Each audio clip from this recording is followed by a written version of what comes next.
Salutations, School Believer. Do you have a dream of becoming an entrepreneur, but don't know where to start or even what to do? Where can I gather information quickly about what's in my zone of genius? Don't worry, School Believers. I got you covered. Go to tuepodcast.net/AI prompt and check out an amazing set of AI prompts that will give you ideas, information, and articles to help you get across that start line. Once again, go to tuepodcast.net/AI prompt to get you started now. Good luck, School Believer. This is an Undiscovered Legacy production.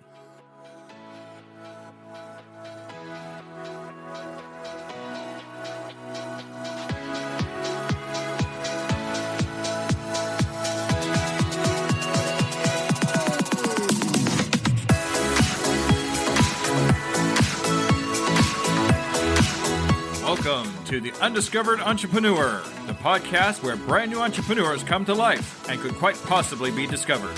Join me, DJ Scoob, and the rest of the Scoob Believers as we help these new businesses become a reality. And now, away we go!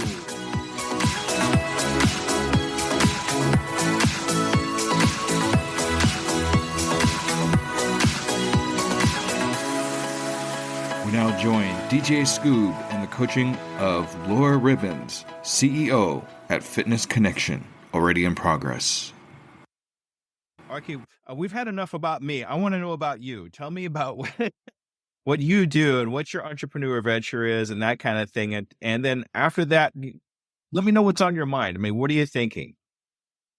Well, I've been in the Cayman Islands for 40 years, and I've always been an adventurer, and I'm very lucky, Jesse, to have a family that, even though I just finished college, I said, I want to go to the Cayman Islands and teach school. They're like, okay, give it a try. They were always willing to say, go for it. Anyhow, fast forward, came to the Cayman Islands, taught school for a while, got very involved with sports, which I always have been. I was able to participate in 3, I might even 4 Ironman competitions. Ooh, yes. 2 of them being in Hawaii. And mainly I got in because I could do the deed. I could do the triathlon. But because I'm from the Cayman Islands, you had a quota of how many could represent the country. So that got me in. But man, I just loved it. And I've always worked with adults and babies, everyone in the aquatic field. I specialize in baby swim from like 3 weeks on up. Rehabilitation, personal training, anything. I think my superpower is I love motivating people to show up better, to turn around the light bulbs to go on. So even if I'm teaching a baby and they come up out of the water and they give you a smile and they like, man, that was cool. Helping people channel on their journey, on their adventures, whether it's learning to swim, losing 5 pounds, losing 100 pounds, doing a race. All of that is my buzz. And when I presented at fitness and aquatic event conferences globally, before I finished at COVID, but for at least 25 years, the biggest buzz, Jesse, was looking at whatever I was training them to do. Look at their eyes, go, oh, I get it. You mean you can do this, this, and this? And I loved it. And then my brick and mortar is the fitness and aquatic business in Cayman Islands, going 30-something years, teach all the things I've said. But I got involved with a lot of network marketing companies. One in particular about 12 years ago, which is all nutritional based. And I just loved it because it bridged the gap between what I should be getting, what I'm not getting nutritionally. And then they have a great program for kids. So kids are free as long as you're on it. And being a single mom, I had a lot of challenges working to make a living, to make it happen, and balancing out being a single mom. So the nutritional piece is key. I learned a lot. I learned that I'm lucky enough to be an author.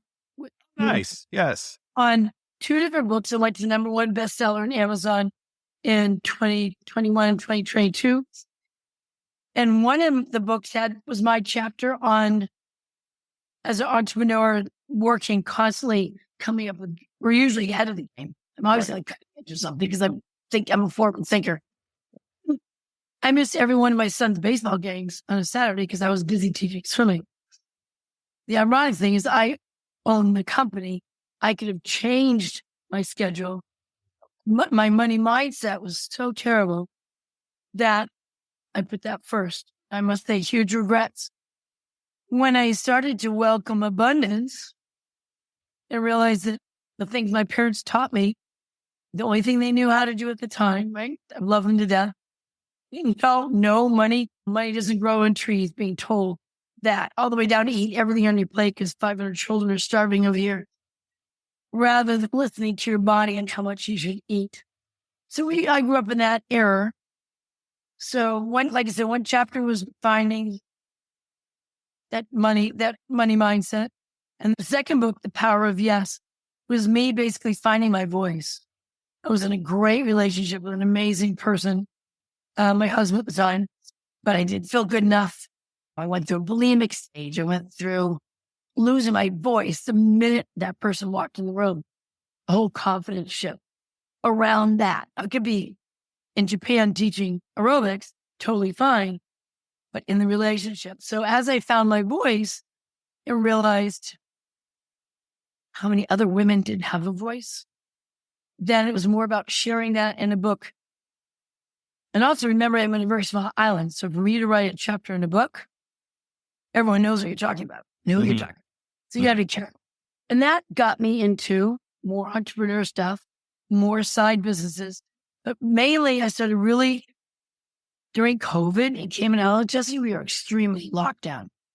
I can only go shopping on my letter day. So for Ribbins, only on an R day can I get in the car, go to the supermarket. I couldn't. We had times when we couldn't go outside and walk anything public place. Couldn't go to our beaches.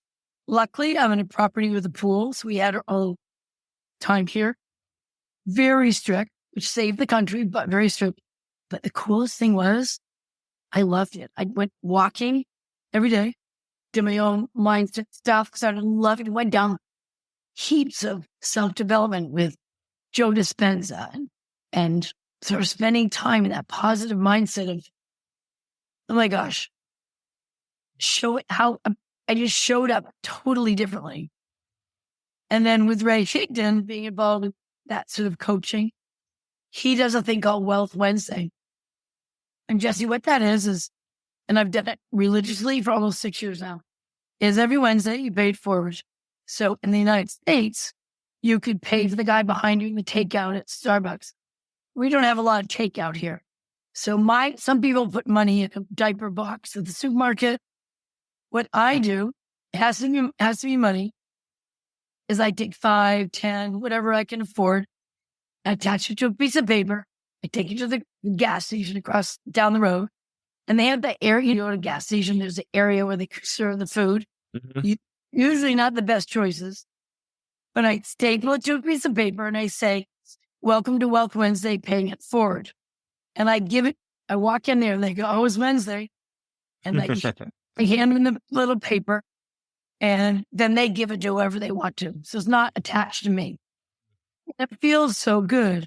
And during COVID, during lockdown, I took $25 and my son was like, Mom, how are we going to afford food? And just that whole scarcity mindset, because he knew I wasn't working and how money's going to come in because we're not allowed to work. So I said, Sam, when you don't have it, that's when you need to give the most. So I got on my bicycle. I rode $25 over to the gas station, came back, pulled in the driveway, and someone pulled up in a car. And because I had been doing videos every day free on YouTube for exercise, the person brought me a check for $200 and said, thank you so much for doing the free videos. It's kept me healthy in lockdown. So that sort of snowballed into the next phase, which was, oh my gosh, I saw so many people and my colleagues working diligently more than 6 hours a day, home-based business, making 6, 7, 8 figures. It was like, had to. And I started looking at their health and realizing, knowing that our health is our wealth. I'm like, I wonder if they even know They're putting their health totally last. They stopped flying an airplane, but now they're starting again. So they're racing from one speaking event to the next or whatever. And I started looking at statistics and realizing if you sit more than 6 hours a day, your risk of heart disease and obesity, anxiety and depression goes up 64%. So I was like, whoa, I am all about nutrition, mindset, and movement. This is a market I would like to speak to. So that turned into sort of my value proposition of, I love educating people on my Facebook pages, and I just did a whole thing on spices and how it helps you lose weight. We all have them in our cupboards. It also helps you with your health. So I love educating and passing it on. And hopefully I can get people around the fire. And once they get to know, like, and trust you, and hopefully they need advice, I can help them. So I work with people, basically knowing that when business owners and entrepreneurs lose weight, they find money. You could have a play on the words weight and money. It could be weight of stress of the job. It could be abundance. But when they step back and they start doing baby steps just to change the nutritional side, just to change their mindset of how they wake up in the morning. I mean, for example, just write down 5 things you're grateful for. A pen to paper uses 6 more parts of your brain than if you're texting. Oh, yeah. Just set yourself up for the day how you want it to be rather than dreading what might. It's a whole different mindset. Nutritionally, getting yourself organized so you're not reaching for last minute snacks. You have right choices. Movement, just getting up every 15, 20 minutes. Stretching and moving. There's everything you can do in a chair. And you can get up and shake your body out, and great advantages. And they show that with these healthier habits, they're going to lead to sustainable energy throughout the day. And that's going to have a positive impact on productivity. It has for me. It has for me because I actually work 2 full-time jobs on top of the coaching, on top of podcasting. So I have to, with doing that much, I have to keep my energies up. So if I sit for too long, or if I know I've been sitting for a little while, I'll stand up, I'll walk around, I'll kind of give it a little stretch. And I can, just like you're saying, just to kind of keep the blood flowing, because you get down here too long, your legs get stiff, your head gets fuzzy and that kind of thing. So you can't let that happen to yourself. No, and I think one of the hardest steps is, I can sit here and say, Jesse, if you're nutritionally more grounded, you've got a nice base, and there's some simple steps you can do. Start with water. Your brain health, your enhanced focus, better concentration, better decision-making, although all those basically are having a positive impact. It's going to get you from what I call the couch to cash flow. And it doesn't take a whole bunch of time. It's just baby steps. And we're impatient nowadays. You haven't answered my email by 10 seconds after I sent it. I'm like, seriously? Is it not paying attention? So we need to give ourselves some grace. And that's why I think the Coaching 101, with the 90-day cash to cash flow, I take them on their own personal journey. Because as you do it too, I'm sure, people come to you with what they think they need, but you know what they really need. So you have to give them what they think they need first. And then they go, oh, I guess that is what I need.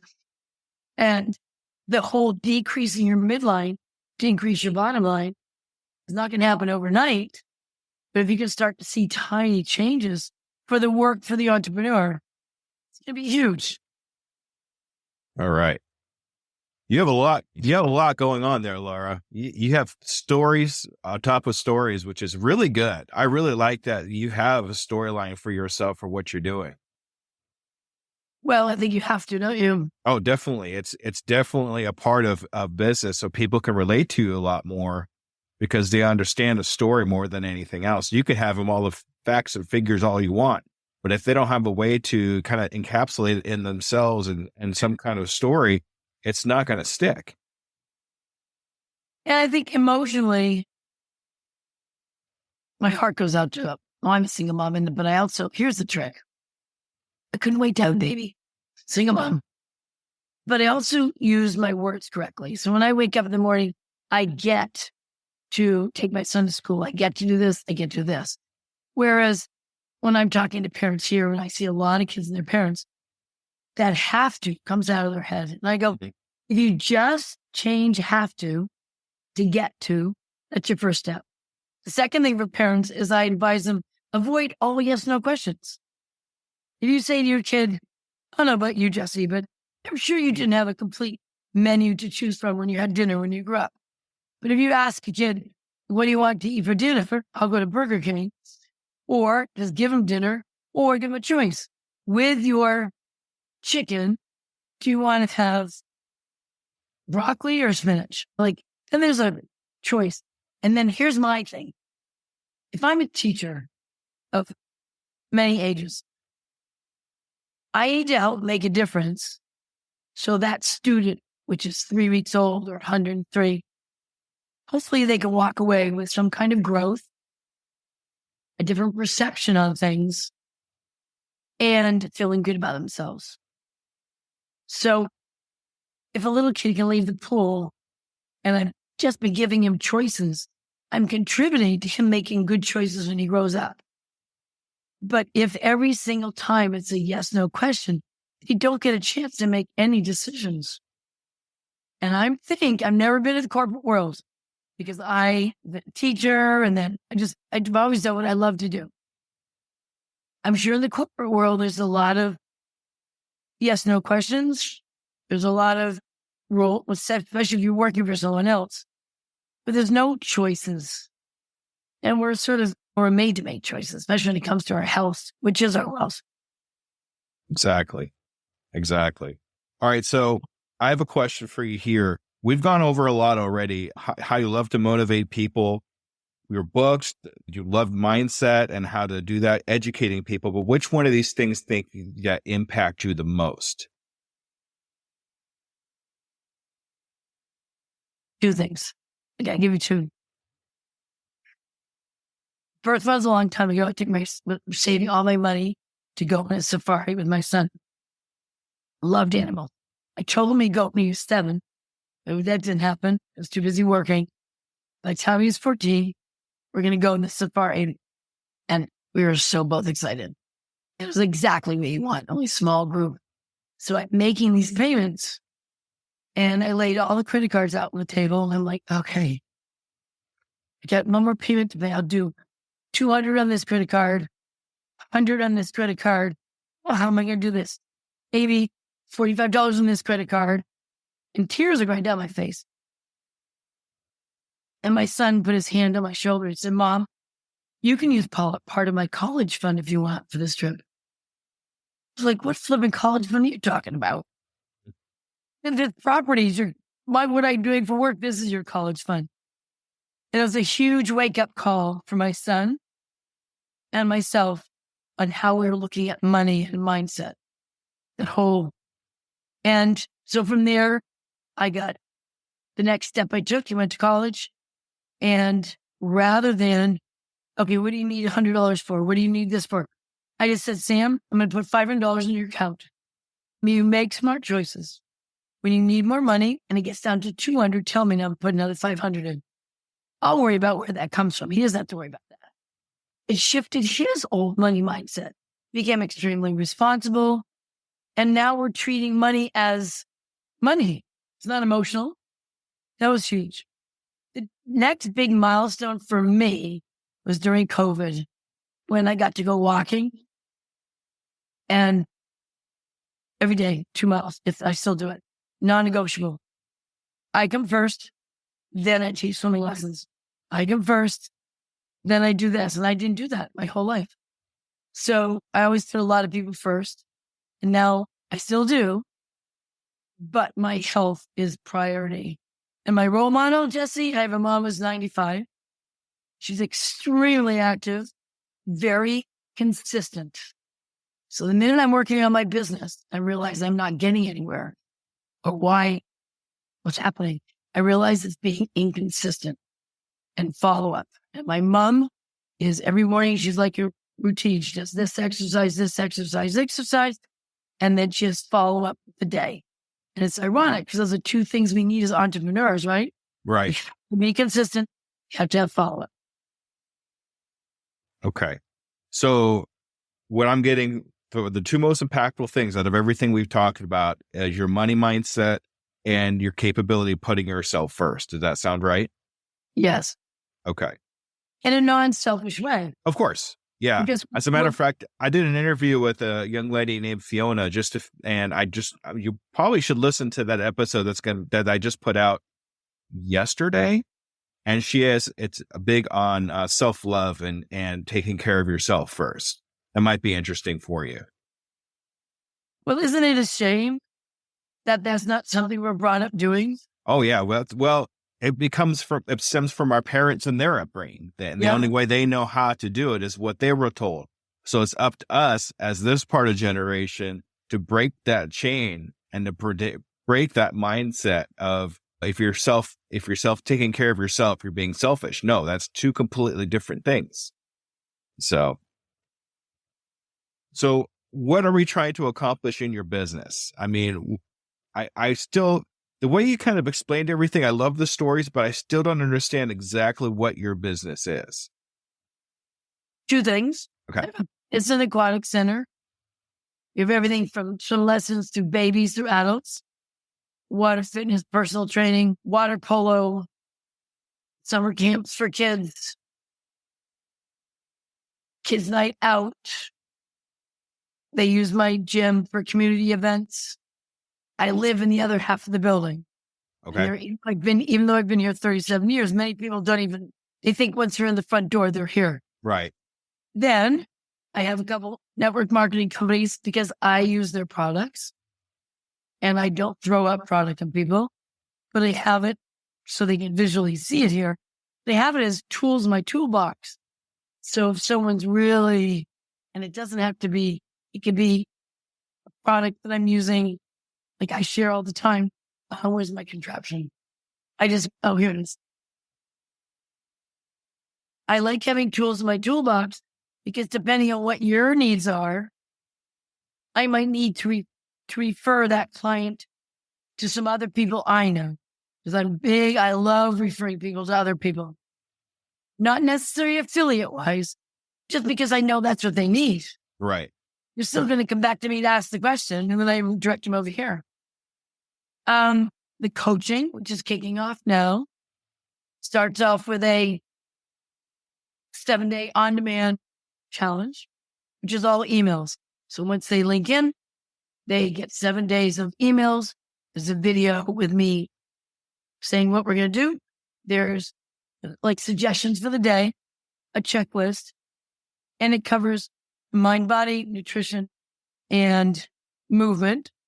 They also get the free Eat Clean recipe book, which is awesome. Then once they do that last email goes to them asking for feedback. Because if they are going to want to make a change, you're going to want to start somewhere. I also, the minute they opt in for that challenge, I touch base with them 7 straight away and say, thank you for joining. If you're a 911, then send me a message. Let's meet straight away. Some people just want to get done right now. They want 90 days. They have things to do. And they want the one-on-one coaching, which is a personal journey for them to get from where they are right now to where they want to be in 90 days. Okay. So you have 3 things, right? You have the coaching, you have the aquatic fitness, and you have basically affiliate marketing, but that's just you facilitating. But that's still that could be a type of business that you have. It is. Right.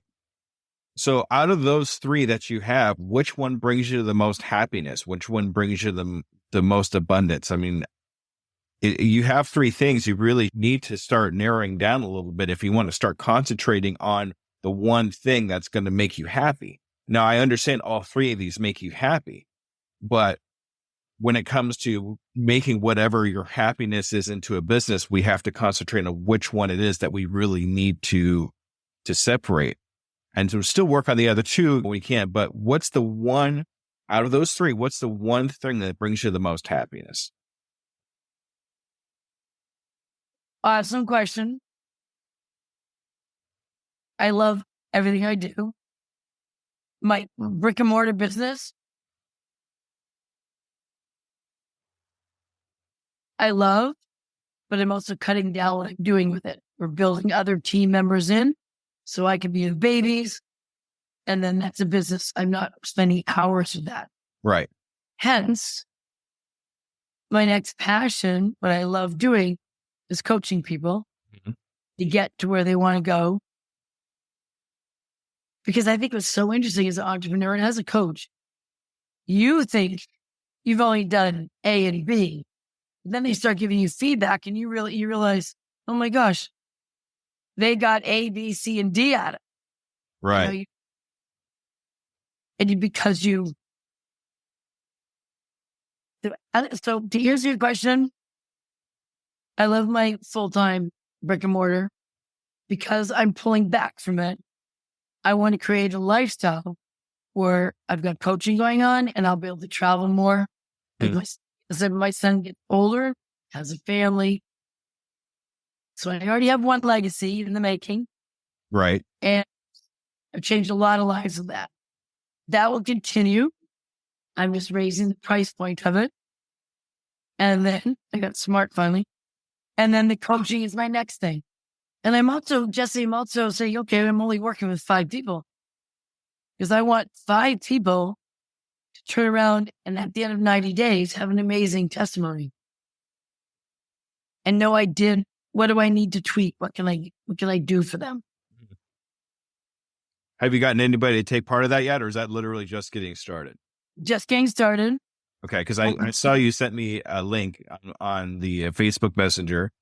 I'll make sure to link that into show notes so people can take a look at that. And so maybe we can help you out that way. So I sent 2 links. Right. One for the 7-day challenge. And one is a digital business card that I'm changing all the time, that no matter where it is, it changes automatically. Right. Okay. So are you telling me that at this point, the coaching is the one thing that's bringing you the most love and abundance, or the one thing that you really want to concentrate on? Yes. Okay. So how long have we actually been in the coaching part of this? Sorry, say it again. I'm sorry. How long have we been actually actively being a coach? I mean, like business wise. I mean, has it been for you? Yeah. Has it been a couple of days? Has it been a month? Has it been a couple of years? I've been doing personal coaching for people for 37 years. But I mean, as far as doing it as a business, I mean, is that what you're talking about? As a business, well, it's always been part of Fitness Connection business. Mm-hmm. Now it's part of Laura Ribbins' business. Okay. So how long has Laura Ribbins' business been in business? Since last fall. Since last fall. Okay, good. Awesome. Okay. So what have you done up to this point since last fall to make your business happen? What steps have you taken already? Because here's the thing.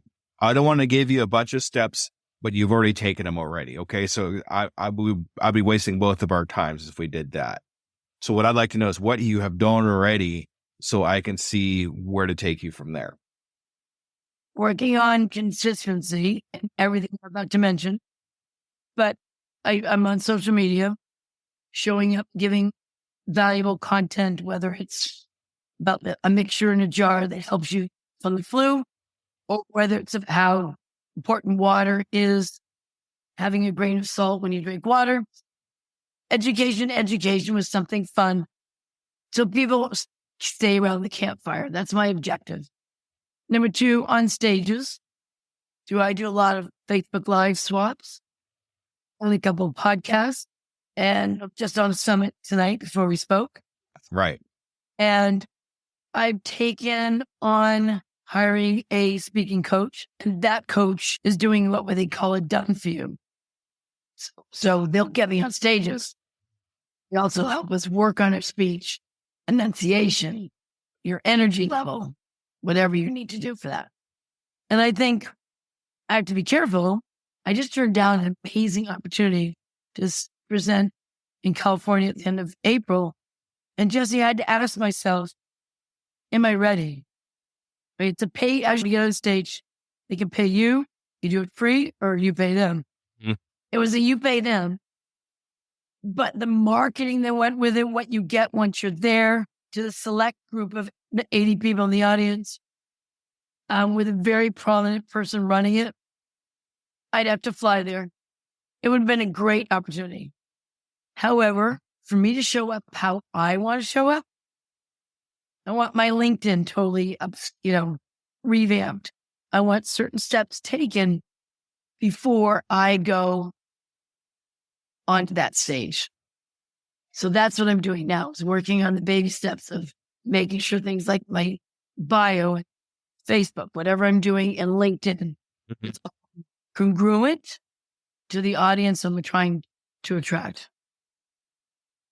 All right. Just question. Why? I want to show up how I want to show up. Okay. So showing up in California, that's showing up. I mean, what do you mean by showing up? I want when someone looks at what I do or hears me speak, I do have authority in what I'm talking about. Mm-hmm. I'm always sure of that. I'm definitely authentic. Sincere. I want to touch hearts when I'm speaking, emotionally as well as with stories, or however that's being done. Right. And I just felt, I use the expression, Jesse, own it. It's at the end of April. I've got a big chunk of time in there that I'm traveling with my mom. I'm not going to own it. I'd rather be on one of his other stages later.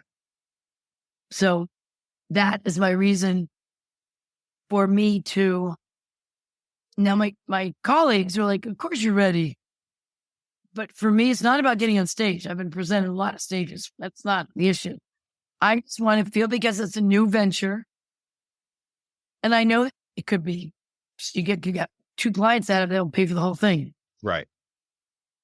But as I figure out my journey, and I'm giving everyone else their journey, I want to make sure that I'm very concise on my first couple milestones that I want to reach. And because if I'm looking at getting 6 figures in speaking, becoming financially in a situation where I can be teaching swimming free because I love it, Mm-hmm. that what a dream that would be. And one of my passions is I would love to be able to afford, and actually visualizing this, today I can afford to take all the special needs kids from Cayman to Disney World and just let them see how wonderful that is. And to be able to afford to do that, that's one of the things I will be doing when I can afford to do that. Nice. That's a lovely goal. I love it. I have a different question for you here. And we're going to go back to the stage in California just for a second. Okay. So I'd like to know what the difference is between, if you were to have an opportunity right now to go on stage. I mean, literally, like if you got a phone call right now, it said literally, I want you to go on stage right now. Would you do it? Like right here? Right here, right now. If you got a call, like your phone rings right now in the middle of the conversation with me, you realize it's somebody that you can take that's going to be a talk. You pick up the phone and say, hey, I need you. Can you do this talk, say next week? Or just say as an example, I mean, aside, just like say, can you do this? Would you accept it? Yes. Okay. So what's the difference between accepting that one and accepting one in California? 2 main reasons. The cost of buying in, it's $2,500 to go in. Mm-hmm. Cost of getting there. Mm-hmm. And what I lose, because it's very soon, what income I lose for my company here when I'm physically not here. Okay, so let's put the money thing aside just for a second. Let's just pretend it was free, and let's just pretend they're going to pay the cost of California to get to California. What's the difference between the person that's saying, hey, come right now, or the one in California? Very good question. Probably nothing. Exactly. So here's what I'm hearing. I don't want to do this talk because I'm not, everything's not perfect yet. Okay. I'm hearing a lot of what you're saying is you're afraid of imperfection. It's how am I going to show up? How are people going to see me? If I don't see everything that's perfect, if this person doesn't see everything that's perfect, I'm going to lose a client. Interesting. That's not true. That's not true. But this is something you're telling. This is how I feel you're telling yourself this. And I really feel that there's a possibility that you will say no to something you really should say yes to because you're losing out on an opportunity for yourself. Because things aren't perfect. Things are never going to be perfect. So when an opportunity comes, and I tell this to my son too, when you have an opportunity to do something and you can take it, take it. Not everything has to be perfect. People rely so much on social media as showing who they are as a person that if that social media is not perfect, I'm not a real person. You see what I'm saying? Don't rely on what's out there on social media to show who you really are as a person. You are Laura. If somebody likes you for you, they're going to like you for you, not because of what your social media say. Okay, your LinkedIn's not perfect. Okay, is your name on there? Yeah. Is your contact information on there? Yeah. What else is there? Right? So I really feel that now I understand why you didn't go to California. Okay. That's 100% okay because financially and that kind of thing. But I'm afraid a similar situation might come up and you're going to shy away from it because there's something about that's not perfect. This is a huge, huge lesson, Jesse. Thank you. Now, I'm not saying stop trying to get your social medias. It has its importance, but don't pass up opportunities because of things not being perfect. And it's interesting because I have a huge opportunities.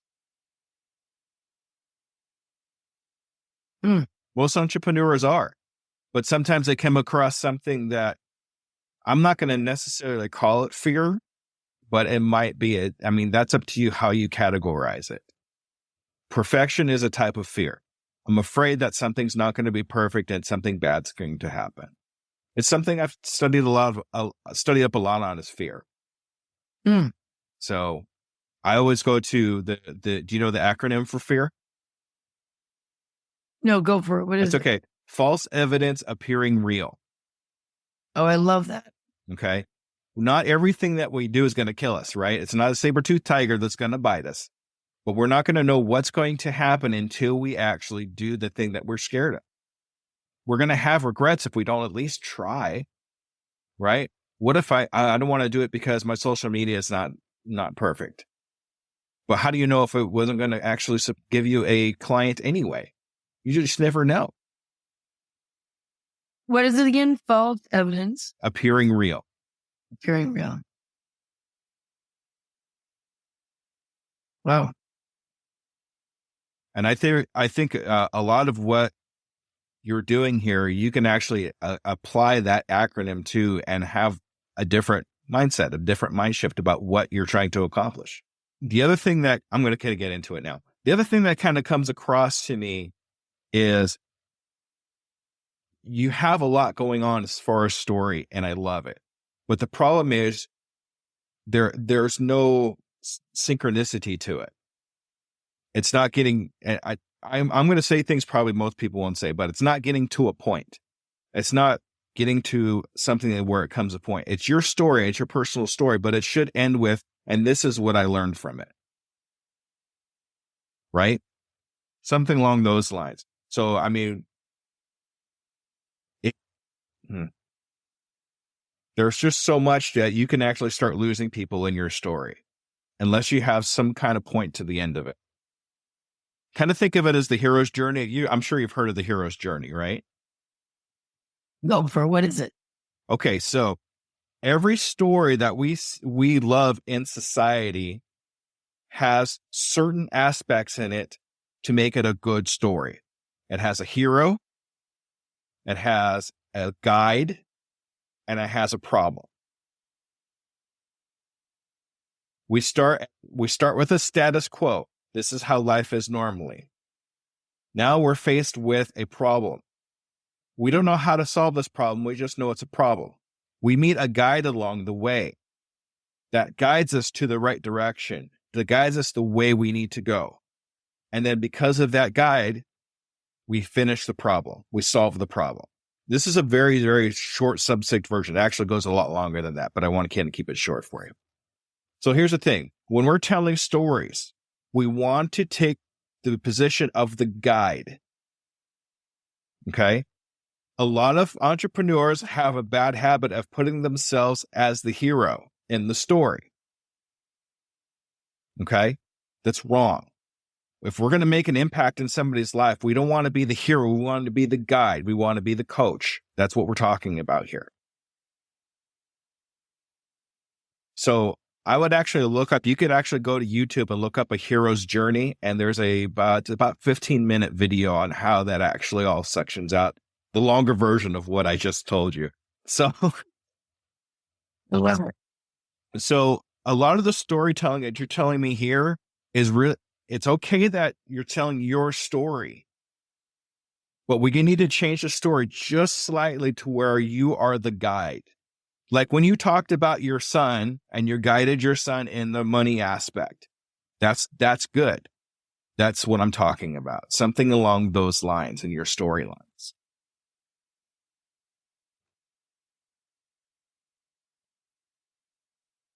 Now, also, there's going to be times where you have to be able to tell your story, but you only have a couple of minutes to tell that story. Maybe not even that. So I suggest possibly, is there a way you think you could shorten that to maybe, and this is going to be hard because it was hard for me, shorten your story to 2-3 sentences tops. Oh, totally. Okay. Because I know what I've had to do a couple times where I would literally write out my story, then shorten my story down to a paragraph, then shorten that paragraph to 2 or 3 sentences, and have those 2 or 3 sentences subsections where I get my point across. This is what I do. This is how I do it. This is why I do it, and see where it goes from there. If they bite or they don't bite, whatever. But that's going to help you a lot, and people are going to respect the time. But you're still going to be able to get your point across without having to tell a half an hour story about everything. Not that there's anything wrong with it. I loved it. I did. And you have some amazing stories. And I really feel that you have the capability of telling some amazing stories. You are a very good storyteller. You need to make that into your advantage. Though. That has to be one of your superpowers, as it were. Because I really feel that is one of your superpowers is storytelling. And I think the magic is, it's like a wheel, right? It starts and you get back to the point of how it relates to whatever the subject you're talking about, whether it's someone's willpower or.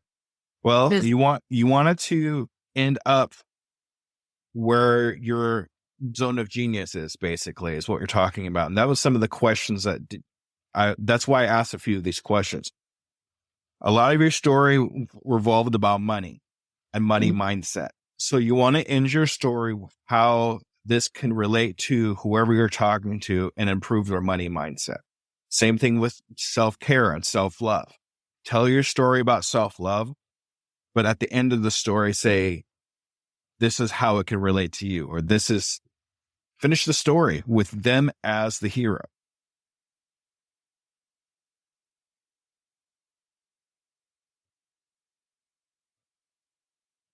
I see you writing things down. That's why I'm not saying anything. Get it. Because I've been working on stories and we had to do a 1 minute, trying to get everything I need to talk about in 1 minute. And amazing how just even the credit card story could even go to, there we were, credit cards all over the table, just bam, bam, bam, without having to go into, you shorten the story easily, still get to the point. And you really had me on edge with that story. And I was really trying to figure out how that story was going to end. But it felt like I was still left kind of wanting an end. You see what I'm saying? That's where I was going with that.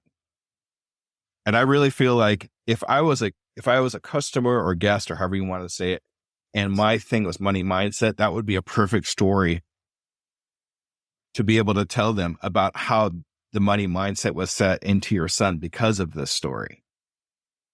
Right? And I love that you use personal stories for it, because that'll make you a lot more relatable.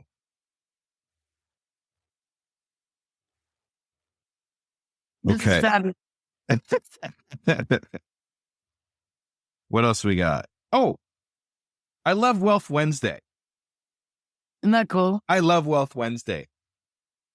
You can use that. I really feel you can use that somewhere in a presentation or somewhere. You could start a revolution. Well, not a revolution, but I know what I'm saying. You can just really start something really big by trying to get Wealth Wednesday out there. Get other people to start. Get people to start following you. Do you have any like Facebook groups or any kind of gatherings or anything like that? Do you promote Wealth Wednesday there? No, I used to, but Start. Go back. Do it some more. People want to follow a story. People want to be a part of a story. Give them a reason to do Wealth Wednesday, and they will love you for it. you're right. I had a bunch of teens at the pool. A lot of expats, meaning they're not from here, probably UK, whatever. That sassy 7, 8-year-old. And before I got in the pool one day, I said, do you know why it's totally awesome to make money? And all their parents at the other end of the pool got off their phones and were like, what is she going to say now? And the kids were like, oh, because you get to buy dresses. And I go, no, when you make more money, you can help more people. They all looked at me as I was crazy. But the parents at the other end of the pool were looking at me like, this is going to have to be a dinner conversation when we get home. And they realized that a whole can of worms. You just made them have more work. That's what you did there. Yeah. So how do we take what we've talked about of this so far and incorporate it into, say, the aquatic fitness realm that you're in? Let's just start there.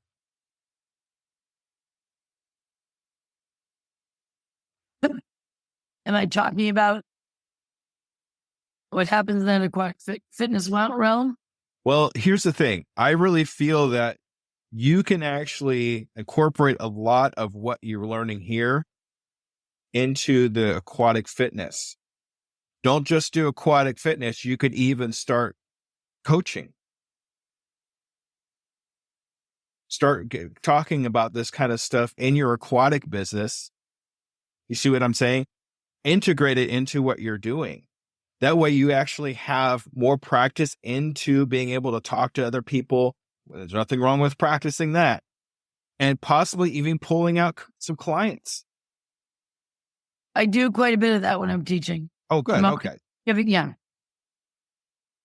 Okay. So what can we do because one thing I really like to do is I like to interweave different types of businesses together. Find different ways to cross money mindset with your putting yourself first into your coaching or something along those lines. Because that way, I'm going to ask you this question. I should have asked you this earlier. I'm sorry, but do you know what your zone of genius is? Okay. No. I saw your kind of ears go when they said that earlier. So I just wanted to see. So your zone of genius is basically the one thing that you love to do so much you're willing to do it for free. Teaching babies swimming. That could be part of it. I think there's more to it than that. And it sounds like you do that already. It sounds like you have a specific kind of thing going on for teaching babies to swim. It sounds like to me. Because people gravitate to my energy, then I would say my zone of genius is the ability to motivate humans. Good. That's good for a coach. So I want you to, I'm going to send you a link to a book. Okay. It's going to be an affiliate link, just so you know, called The Big Leap. Do I have that? No, maybe not. I know I've heard of it. By Gay Hendricks. This book changed my life. It allowed me to do what I'm doing right now. This is all in my zone of genius. Between the podcast, it's basically talking to people and helping them is my zone of genius. I don't get paid I don't get paid for my podcast. I don't charge anything for my podcast. I basically do it for free and finance it myself because that's what I love to do. And I don't mind doing that because that's in my zone of genius. And then eventually maybe something will come across and somebody will give me the money. Who knows? But I don't care about that. I care about helping other people. That's my zone of genius. That's what comes first. Then the money follows if it decides to follow. I don't care about the money. I don't follow the money. So that's how I know it's in my zone of genius. So, but that book will definitely give you more of an insight about the zone of genius, how to find it. It also goes into called the upper limit problem. So the upper limit problem is basically you get comfortable in your love and abundance, and for some reason you can't get any more of love and abundance up above that. So you tend to sabotage yourself to stay in that comfort zone of love and abundance. Now, for example, my comfort zone and my love and abundance problem, upper limit problem, was very, very low several years ago. No matter what I did, no matter how hard I tried, I would always end up sabotaging myself with a really dumb decision, or something really stupid would happen that I could have prevented it, but I didn't. And now that I look back on it from where I am now, it's a whole different thing. It's like, why was I doing that to myself? I could have been a better person. I could have made more money. I could have had better people around me, but I chose not to. Why? Because I hit my upper limit really quickly. So in that book, it'll tell you about your upper limit, how to change your upper limit to where you can accept more love and abundance without getting to the point where you want to sabotage yourself.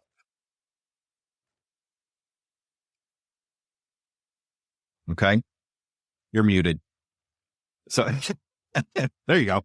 I love that. I love that. Self-sabotage is huge for so many people. I'm sure myself as well. Can you give me an example? I have this. You tell me if this is an example. Okay. I have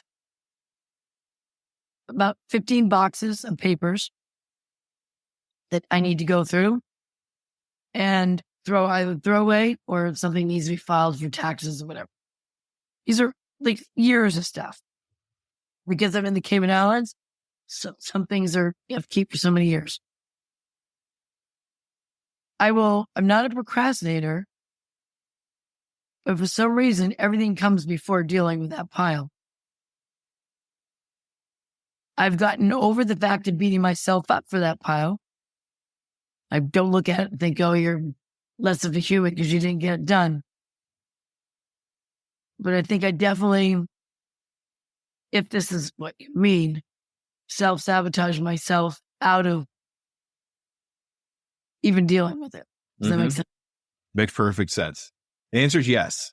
It's something you got to get done, but you do everything you can to not do it. So what kind of consequence can we look at if we just don't do it? What kind of consequence do you think would happen? It remains a pile, but we need the space. It's also a reflection of me not getting something done as people come in this space. So this pile could actually represent something in your life, right? Every time you look at this pile, it produces an emotion in you. And more times than not, it's probably a negative emotion. Every time you look, so you're looking at it right now. So when I say what kind of negative things can happen, it's not so much as it's like a law thing or something along those lines. No, I'm talking about how it makes you feel personally when you look over at that pile and see it staring at you.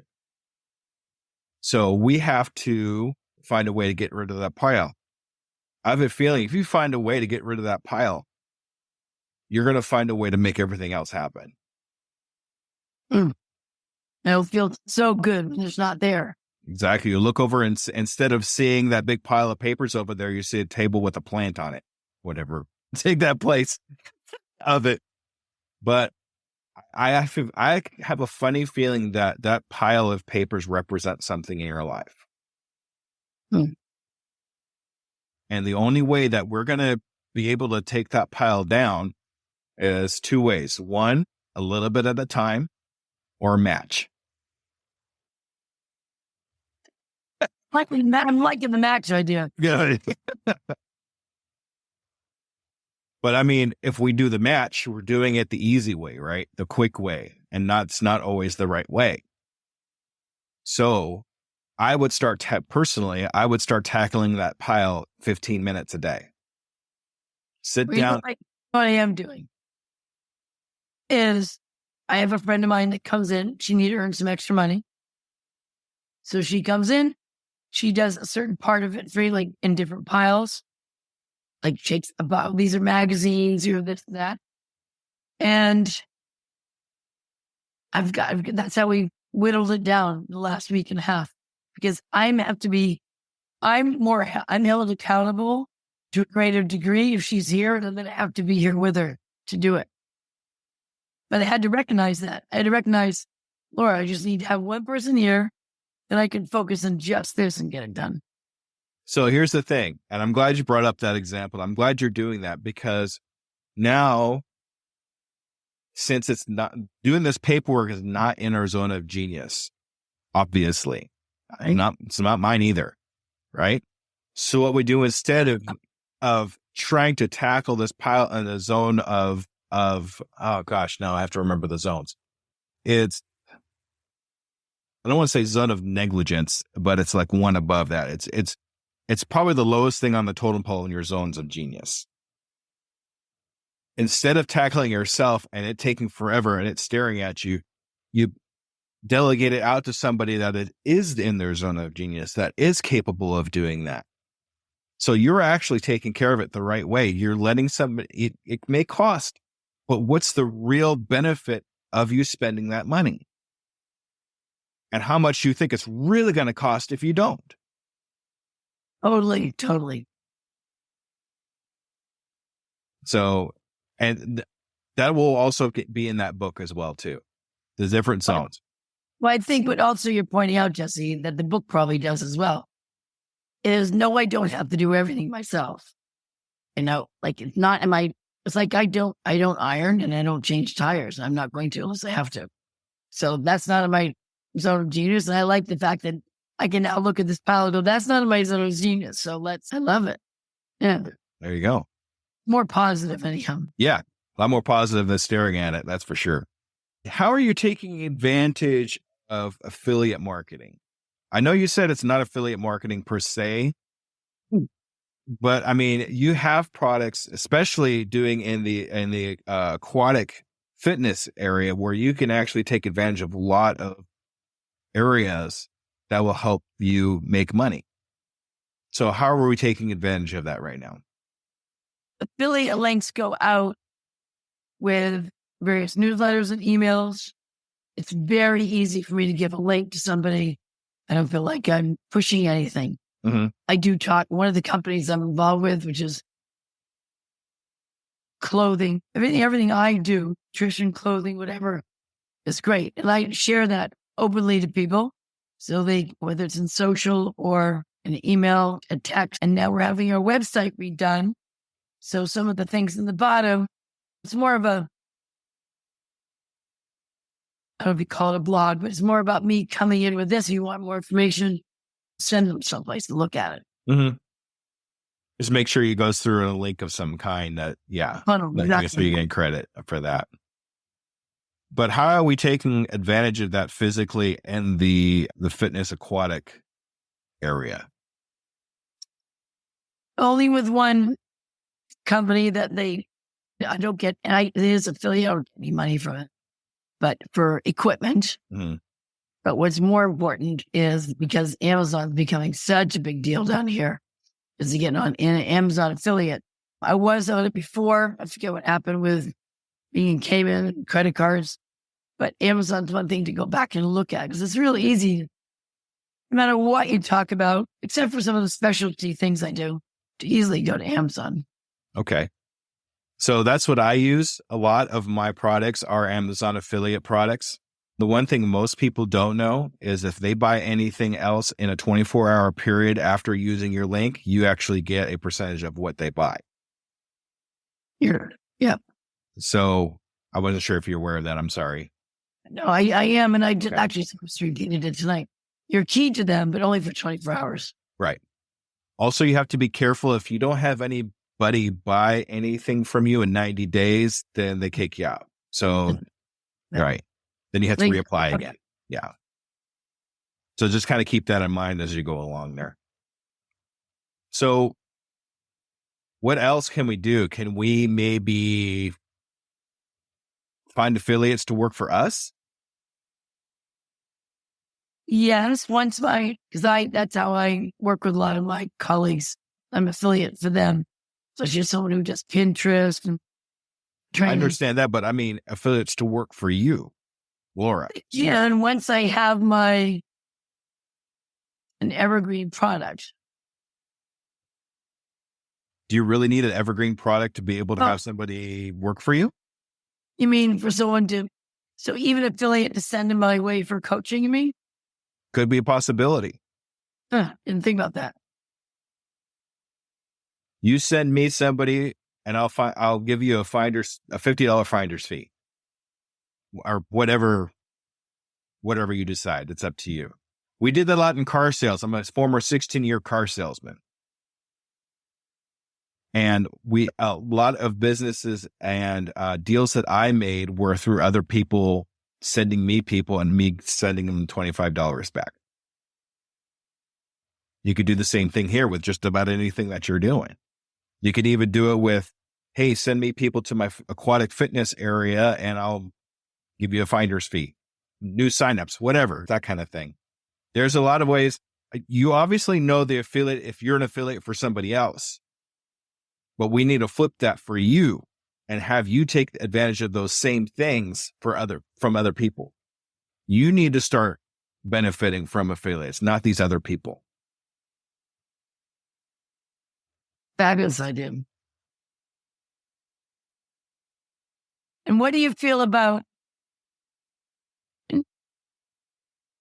for someone like I like how you had a charge, like nothing, to be able to come in and meet with you.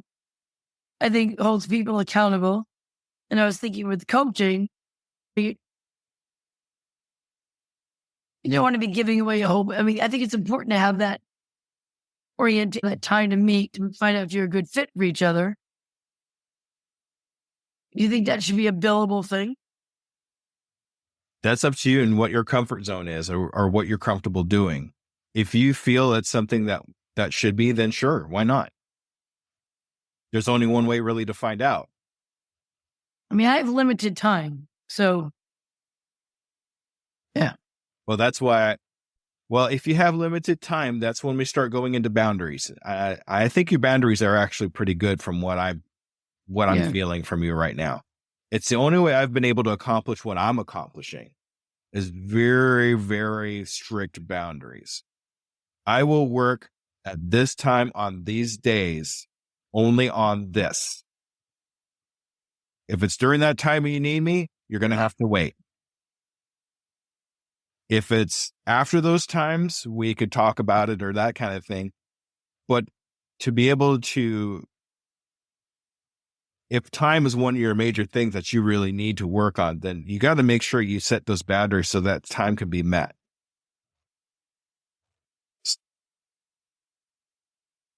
So like me, I do all my podcasting, all my coaching, and all my editing for my podcast between 3 p.m. and 10 p.m. on Tuesdays. And sometimes on Sundays, because I'm off on the morning of every other Sunday too. So that's why my Calendarly was kind of like sporadic and kind of all over the place when you were looking at it, because those are the times I set for myself to accomplish what I need to accomplish, which includes doing my coaching, which includes doing my editing for my podcast and those things. So do you take stock of your time? I mean, do you really sit down and say, these are the times that I work? I'm more focused now on that than I ever was. Okay. Because I used to be this philosophy, Jesse, we'd fill every slot. And then run along like a chicken with the head cut off. And then I was like, this doesn't make sense. And I don't like it anymore. Changing my clothes 5 times a day. In the pool, out of the pool, in the car. Because a lot of stuff that you're going to be accomplishing here, you're going to have to set aside time for. So just make sure that you set a boundary of time to accomplish what these things are, even if it's only 15 or 20 minutes a day. At least you're doing something to push yourself forward.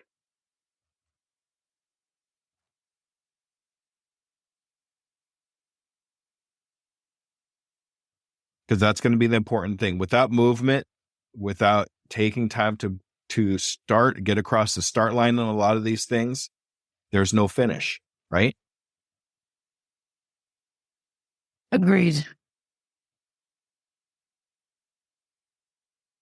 That goes into my tagline too for my podcast. I can, I am, I will, and I'm doing it today. I love it. My son said that when he was 6. Say it again.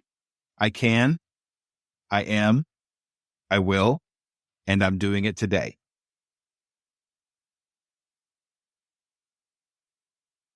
Lovely. And he was having some rough time with schooling and work and that kind of thing. And he said that when he was 6 years old doing his homework. And it was so profound for that, something like that to come out of a 6-year-old. I had to plaster it all over the house. He now is 17. He graduated 6 months early from high school, and now he's off to culinary college. Oh, cool. So it seems to be working for him. So that's why I use it. I'm doing it today. Correct. Cool. So what do I have to quote him or quote you? I usually give him the accolades for it, but I mean, we've talked about it. I mean, he doesn't like putting his name on stuff, so you can put my name, and if any money comes, I'll just give it to him. But yeah, that's how I've run a lot of what I do. Just saying that. I can, I am, I will, and I'm doing it today. That's right. I think I'm going to be writing that and putting it in my bathroom mirror. I have it all over here in my place. So. All right. What else do we got going here?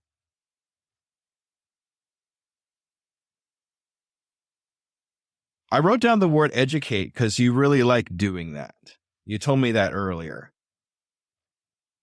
You're going to be doing a lot of that with your coaching. See, I don't know where I'm going with that. My mind's just kind of wandering at this point because I'm trying to put things together here. No, that's pretty much it. Really don't have anything here. Okay. So up to this point, I don't really have much left for you. I want to give you an opportunity to maybe continue, ask questions, because we've only been on for an hour and 15 minutes. I gave you 2 hours worth of time. At the same time, I don't want to feed you from the fire hose either. So it's up to you. So I just want to know, do you have any questions for me at this point of anything that we've talked about? Anything you want to go over again? Anything new that's come into your mind that you want to kind of cover? I think what I want to ask you, obviously you're hardworking. You have work ethic. You have 2 jobs. That says it all. We do what you have to do to get what you need to do. But obviously with me talking and sort of being all over the place, which sometimes I feel I am because I get super excited about everything. One key takeaway is totally the stories to make sure I stay within boundaries of what I'm talking about. And the story goes from here to here, just go tangent over here. So if I'm not talking about money mindset, then I don't go that direction. I think that's always hard for people. There are 2 key takeaway is, for me, is even this is mindset. So it's shifting my mindset from what I thought the path was going to look like to what, maybe it is going to look like this. It's why do I not jump at an opportunity down the street? They shot you with the president of the United States was there. versus, well, maybe not so important. And then versus California. I used to chase a lot of silver fish. And that's why I had to really think through California, the monetary side, is it business wise here, not the speaking business, but fitness connection is the best I stay here. And that's what helped me make the decision. I loved what I would like to ask you is, knowing that my zone of genius is loving, is what the feelings I get when I get someone motivated, when they take a benchmark, when they go over a hurdle, and they get the credit. I don't. I just help them. What would be your number one suggestion on where I go from here, besides downloading the book? But what would your number one? If I love motivating humans, after knowing me just now, Mm-hmm. what would be your number one piece of advice?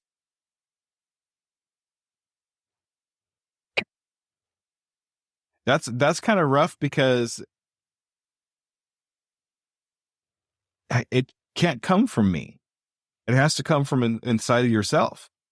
What is your next step? Well, you have a whole list of steps. Now it's up to you to prioritize that list to what you think would be the next move for you. And which one of those things is going to bring you the most love and abundance now? Right?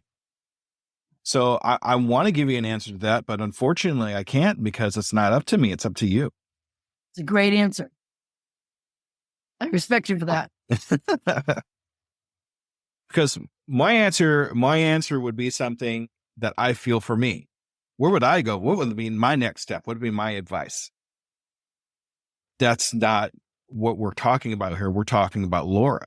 We're talking about you and your feelings and your emotions and your love and abundance. So the next question from that would be, well, what do you think? Now, I'm not going to say answer that now, but I do want you to reflect on that question. Look back at what we talked about. I will be sending this video to you, by the way. Oh, thanks. So we can look back and see what we've talked about and what your next move should be for you. Only what your next move is going to be. And just from what you've heard, do you believe there's a market out there of people that need what I have to offer? Definitely. I'm not even going to hesitate at that. And that's the thing too. A lot of people think that the market's saturated or there's too many coaches out there and that kind of thing. But what I like to say to that is, we all have one thing. You have one thing that nobody else has in this earth. Do you know what that is? Yeah, I'm going to write this down. Okay. What's the what? So the question is, I have the one thing that no one else has on this earth. What is the one thing that you have that nobody else has on this earth you could use?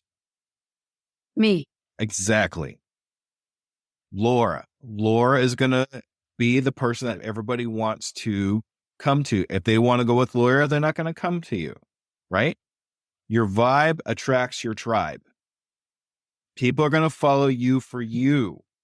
They're going to want to be you. They're going to want to be with you because of you, because of who you are, because of what you've done, because of your experiences, because that you own a fitness aquatic thing. I'm sorry, I'm not very technical. Because you're a great storyteller, because you did Wealth Wednesday. You taught me Wealth Wednesday. I love you for that. I love the way you motivate people. People are going to follow you for you. So that is going to be what your differentiator is in this industry. So that's why I could confidently say yes to any of those things that you said, because you're Laura.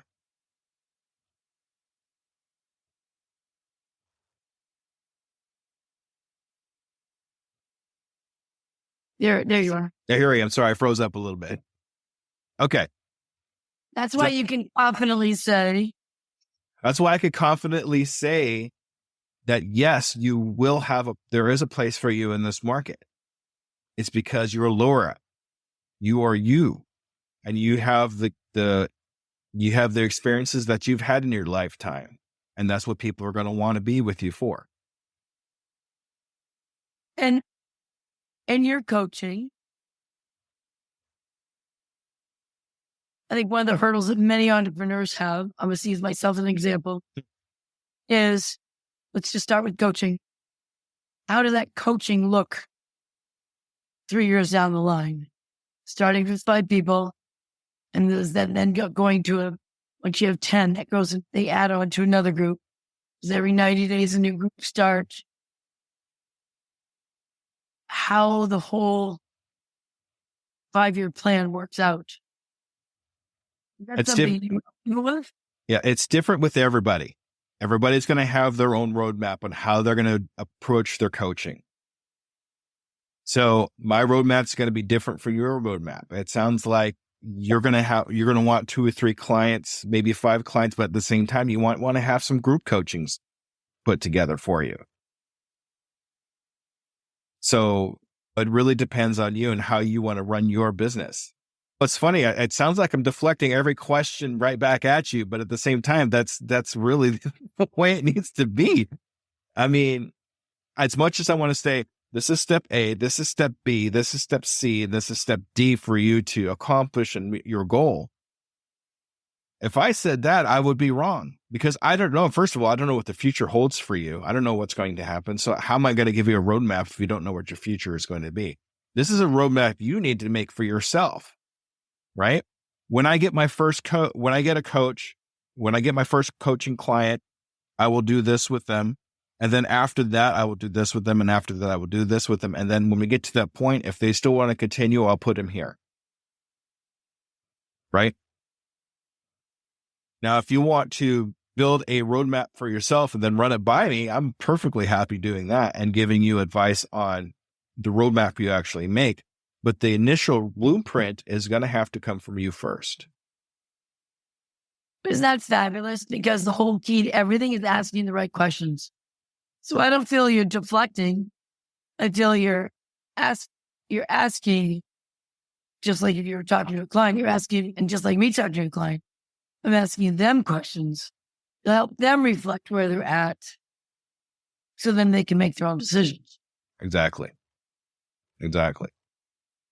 That's cool. Thank you. Yeah, for sure. I'm going to suggest another book to you. I was actually just listening to it today, so hopefully I can pull it up here. The Coaching Habit. Yeah. Have you heard of that or read that? No. Okay, so let me pull it up here. The Coaching Habit by Michael Bungay Stanyard. Michael Bungay Stanyard. The Coaching Habit. Okay. If you want to code, that's like basically the textbook for coaching. And all cards on the table, that's the one I use. Cool. So I'm going to let you in a little secret there. I'll send that link to you too, okay? You're going to email it? Yeah. Well, do you want me to email it or send it to you a message? A messenger is fine because I want to get the other book as well. Right. So I'll send both of those to you. That will help you. If you and when you finish that book, if you decide you still want to do coaching, then you're probably on the right track. Cool. I'm super excited. All right. Good. That's important. Any other questions I can't answer for you? No, I so appreciate your time. This has been very great. And I just love how you've handled everything. I admire you for that. What do you do for your other jobs? So during the daytime, I work in the hospital and I'm in EVS, which is basically a fancy way of saying I carry trash around all day. But at the same time, nobody talks to the trash guy. So all I do is I put an earbud in and all I do is listen to entrepreneur style podcasts and books. And this is how I've educated myself for the last, 3 years now. So I've spent 3 years, practically 8 hours a day educating myself. And Wow. that's how I get a lot of what I do. So the other job I have is I'm a server in a restaurant, a barbecue restaurant called Getting Basted. And a lot of interaction with the public. So I learn how people talk, how they eat, I guess. But I'm on the public more, and I communicate with them a lot. So I learn people's habits, how they speak, how to carry a conversation, and how to upsell. Because that's what your server. Would you like fries with that? Whatever upsell it is to talk about. But I've been in the public's eye for years, so that's where a lot of my experience comes from. And then I was like I said before, I'm a 16-year car salesman. So a lot of my sales experience comes from selling cars, talking to people, getting their goals, their wants, their needs, and then matching a product with them. So that's where I get a lot of my experience. I think me growing up being a waitress and doing all working, go to college, work at night, and best thing I ever did. And I'm sort of sad my son's never worked in the service industry, because I think you could learn so much from that. And good on you. That's absolutely. And plus, I get my right arm to work in a hospital. Exactly. Oh my God. I love it. I love it. But to have that time for you to be with you, what a gift. It really was. It's gotten me where I am today. It really has. And you have a 6-year-old. How old is your son now? He's 17 now. I also have a 32-year-old son, and a 29-year-old daughter, and a 6-year-old granddaughter, and 6 months now granddaughter. Oh. So, yeah. I'm going to send you a link for baby swim. There you go. Well, this has been super fun. And then if someone did want to do coaching with you, how does that work? Well, I'm more than happy to talk to anybody. As a matter of fact, Laura, what I'd like to do with you, if it's okay, is I'd like to follow up with you in a month's time. Another date on there. I'm not going to charge you anything for the second one. Okay. It's so worth it, Jesse. It's so worth it, because you're paying for someone's time. Yeah. But this is what I love to do, so it doesn't bother me so much. Anyway, I want to see what changes you've made. I want to see if you've tackled that pile of papers. I want to see what you've implemented so we can make sure we're on the right track. Is that okay? It's perfect. Maybe after my trip, because that has to be done before my trip. So after April 6th. That's fine. Whatever you're comfortable with, whatever works for you. I'm an easy guy. Okay. All right. What I'd like to know is, what's the one thing you want to do as soon as you get off this call besides go to bed? Because I know it's late. So what's the first thing you're going to do? I got 2 dogs lying down. They're lying down. They want me to take them outside.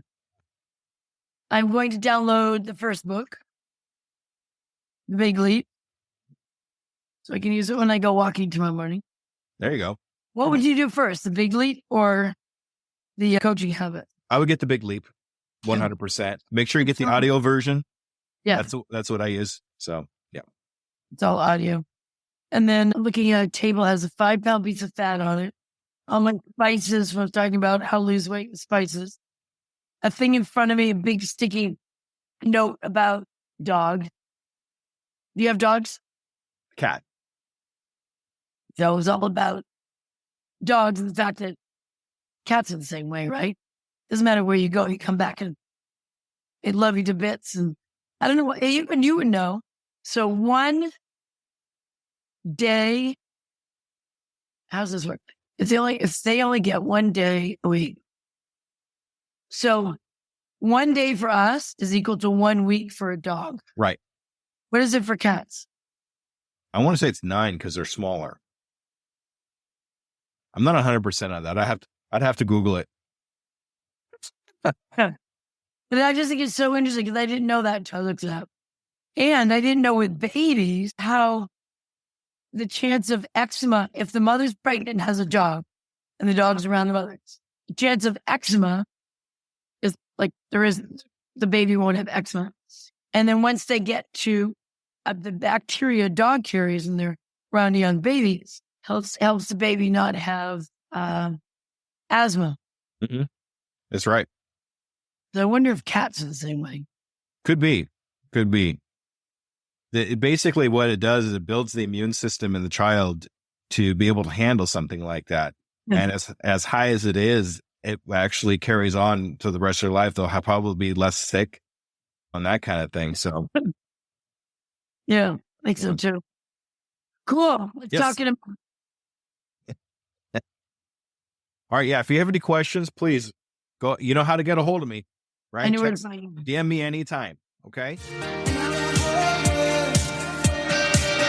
Thank you for listening to the coaching edition of The Undiscovered Entrepreneur, brought to you by Doing It Today Coaching.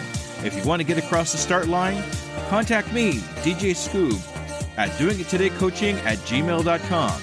Say the words "do it now" for a free 2-hour discovery call to see how I can help you in your entrepreneur adventure.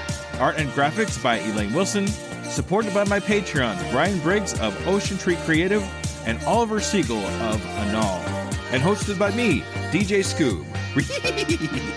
Click the show notes below for more information. And remember, I can, I am, I will, and I'm doing it today.